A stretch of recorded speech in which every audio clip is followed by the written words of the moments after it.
Okay, gaafii kana gaafiin kun baay'ee ijoodha. Isa kana sirriitti xiyyeeffattanii ilaaluu qabdan jedhu. If the ball is dropped from height of certain above the flat surface. Kubbaan meetira meeqa meetira 30 irraa flat surface kana irraa gadi kufte jedha. Kubbaan takka gubbaa kanaa yoo ka gadi kuftu taate maaltu ishii akkamitti hojjannaa distaansii. Okay, in each bounce yeroo gadi kuftee ol kaatu gadi kuftee ol kaatu gadi kuftee ol kaatu maal qabdi rebounded 0.3 watt the distance it fell bakka kuftee irraa 0.3 dhaan distaansii ol kaati jechuudha. Then find the maximum vertical distance of the ball could travel jedha. Kubbaan kan maximum distance kubbaan kun deemuu dandeettu maal calculate godhi jedha. Jalqaba irratti wanti beekuu qabnu yeroo asirraa gadi dhuftu 30 qabdi. Yeroo asii ol deebitu immoo meeqa qabdi? 30 baay'isuu duwwaa tuqaa meeqatti? Duwwaa tuqaa 3 ta'uu qaba jechuudha. 30 baay'isuu duwwaa tuqaa 3 meeqa dhufa? Kana 0 takka 0 takka tuqaa tana yoo gamana baasnu 9 ta'a jechuudha. Kanaafuu 9 ammallee 9 saniin gadi deebiti jechuudha. 9 saniin gadi deebite 2 9 ta'uu qaba jechuudha. 9 saniin gadi deebiti jechaadha. Okay, ammallee immoo 9 mitaa ittiin gadi deebite ol kaate ammallee akka ol guddatee isinii mul'atu ol kaate 9 baay'isuu duwwaa tuqaa meeqati? Duwwaa tuqaa 3 jechaadha. 2 ammallee 2 into ol kaatee mire ol kaatee gad deebiti. Kanaafuu haala kanaan itti fufa jechuudha. Kana jechuun immoo 2 into jenneeni 2 ni jirti 2 into jenneeni 30 yookiin immoo 9 jechuu ni dandeenya jechuudha. Salphumatti yoo barbaanne 9 jenneeni hojjechuu dandeenya jechuudha. 2 into 9 duwwaa tuqaa 3 ammallee 9 pilaas jennaan 9 duwwaa tuqaa 3 iskeerii ta'uu qabdi jechuudha. Lammaffaa akkasumaan itti fufee 9 baay'isuu duwwaa tuqaa 3 the power of what n dha jechaadha. Haala kanaan itti fufa. Kanaafuu inni kun maali? Ji'oomeetirikii jechuudha. Ji'oomeetirikii deddeebi'a jechuudha. Common ratioon arrii qabna. Jiwaanii kenna maal qabna? 9 qabna jechuudha. Koo asirraa kaanetiin ji'oomeetirikiidhaan maal common ratioon kenna 0.3 waan ta'eef 0.3 jechuun maali? Less than 0 between 0 and 1 dha arriin kenna jechuudha.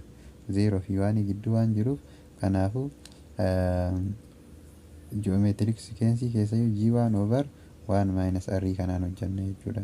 G1 in kenna maali? 9 2 into jenneetiin hin kaana jechuudha. Haala kanaan kaana jechuudha. 2 ni jirti jechuudha. Sababa isaa al tokko ol deema al tokko gad deebi'a jechuudha. Tokko yeroo tokko ol deemuu fi yeroo gad deemullee distaansiin inni deemu wal qixa waan ta'eef 2 fayyadamna jechuudha. Kanaafuu G1 in kenna maali? 9 jechuudha. 9 over 1 minus what? 0.3 0.3 jechuun kana jechuun 0.7 jechaadha. 0.7 jechuun immoo 0.7 jechuun tokko 7 irra 9 waan ta'eef 7 irra 10 waan ta'eef 9 over what jenna 1 times 10 over 9 jechuudha. Salphi 10 over 7 jechuudha salphifachuuf jedheeti. Kana jechuun immoo waliin baay'ifnu maal ta'a? 90 irra 7 jechuudha. 90 irra 7 baay'isuu 2 jennaani. Kanaafuu 180 irra 2 jechuun 90 irra 7 baay'isuu 2 ta'a jechuudha. Kana jechuun immoo 180 irra 2 ta'e 180 irra 7 ta'e 2 jedhee 180 irra 7 ta'e 187 yoo ka'eerru taate 0.20 naannawa 25.7 kana dhufa jechuudha. 25.7 around 25.7 dhufa. Kanaafuu 30 eda'uu waat jennaan 25.7 kana jechuun immoo 55 waat 0.7 dhufa jechuudha. 55 0.7 dhufa jechuudha. Kunoo haala kanaan asitti ilaaluu dandeessu jechuudha. Kana fakkaata inni kun waa'ee isa kana asumatti xumurra jechuudha. Gaafii biraa kan kana fakkaatu waliin ilaalla dabalata irratti. Okay, gaafiin biraa immoo isa kana f of x kenna to the power of minus x dha. To the power of minus x jechuun 1 over to the power of x jechuudha. Isa kana jechuun immoo salphumatti inni kun maal ture 2x kun maal ture to the power of x kun 2x osoo hin taane to the power of x kun haalli inni itti ture giraafii haala kanaan ka'u ture jechuudha. Kanaafuu inni kun overii qaba waan ta'eef maal ta'a faallaa ta'a jechuudha. Faallaa isa sanii yookiin inversii giraafii kanaa ta'a jechuudha. Giraafiin isaa akkam ta'a haala kanaan ta'a jechuudha. Kunoo haala kanaan ta'a deema. Inni sun immoo maali find the sum of its area. Samii area isaa barbaade. Area nama nuu kenname jechuudha. Gara gadii kanatti nuu kenname kunoo bifa kanaan nuu kenname jechuudha. Giraafiin faallaa inversii giraafii kanaati jechuudha. Giraafiin sun inversii giraafii kanaati. Approach to zero ta'a malee zero hin ta'u. Kunoo haala kanaan faallaa isaati jechuudha. Faallaa isaatiin ka'e isa kana hojjanna jechuudha. Gaafa isa kana akka hojjannu taate jalqaba irratti maal galchina? Zero haa galchinu. Zero haa galchinu taate finiti jira. Zero haa galchinu yoo taate zero asitti galchi waanii ta'a jechuudha. Zero gadi immoo lakkoofsa barbaadde galchi tokko yoo galchitu taate maal ta'e yeroo kamiyyuu amma inni kenna maal irraa ka'a inni kenna waan irraa ka'a jechuudha. Kanaafuu our n started from 1 because it is serious. We seen about this in previous section. Inni kenna positive ta'uu qaba jennee jirra jechuudha. Waa'ee serious yaasaa jirra waan ta'eef inni kenna waan irraa ka'a.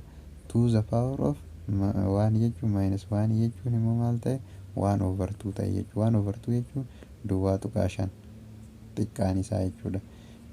Adaduma achirraa ol guddataa deemuun garam deemaa jira? Gara 0 deema jechuudha. 0tti hin xaggaa malee. Kanaafuu arriin kenna maal jenneeni?